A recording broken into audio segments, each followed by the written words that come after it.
बहुत समय पहले की बात है। पाटलिपुत्र में विवेकानंद नाम एक युवा रहता था। बहुत ही बुद्धिमान था, लेकिन उसका मन अक्सर भटक जाता। नवरात्रि के पवित्र दिनों में भी उसका मन बार बार सांसारिक इच्छाओं की ओर भागता। एक दिन मैं अपने गुरु के पास पहुंचा।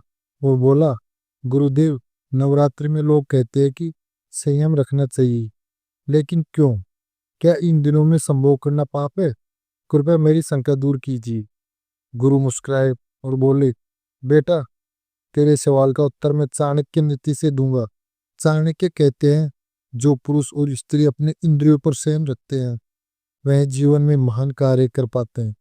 बिना संयम के मन कभी एकाग्र नहीं होता। गुरु ने एक कहानी सुनाई। गुरु बोले, राज्य में एक बार दो साधक रहते थे। दोनों नवरात्रि का व्रत करते थे। पहला साधक केवल उपवास करता था, लेकिन मन और क्रम से अनुशासन नहीं रखता था।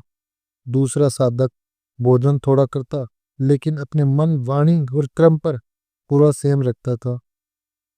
नवरात्रि के अंत में देवी माँ ने दोनों को दर्शन दिए।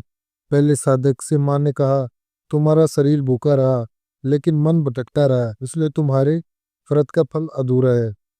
और दूसरे साधक से माँ ने कहा, तुमने मन और इंद्रियों पर नियंत्रण रखा, यही सच्चा व्रत है, तुम्हें पूर्ण आशीर्वाद मिलेगा। यही है असली संयम का रहस्य। चाणक्य नीति और संभोग। गुरु ने आगे समझाया, चाणक्य कहते हैं कि संयम और संस्था स्थान देकर ही हर काम करना चाहिए। नवरात्रि साधना और शक्ति उपासना का समय है।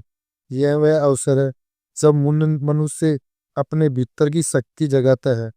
यदि इन दिनों में व्यक्ति अपनी ऊर्जा को संभोग में व्यक्त करता है तो साधना का फल कम हो जाता है, लेकिन जो संयम रखता है उसका तेज वृद्धि और आत्मबल बढ़ता है।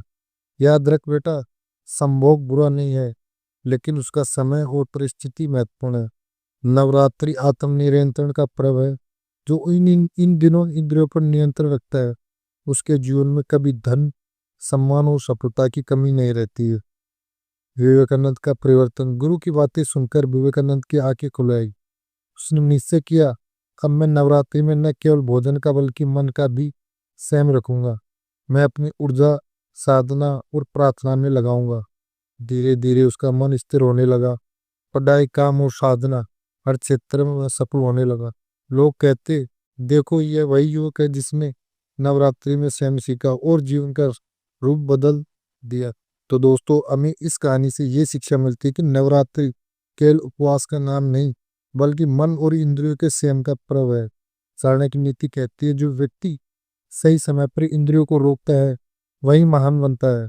संभोग जीवन का हिस्सा है, लेकिन नवरात्रि में इसका त्याग करके हम देवी शक्ति को प्रसन्न करते हैं और आत्मबल बढ़ाते हैं।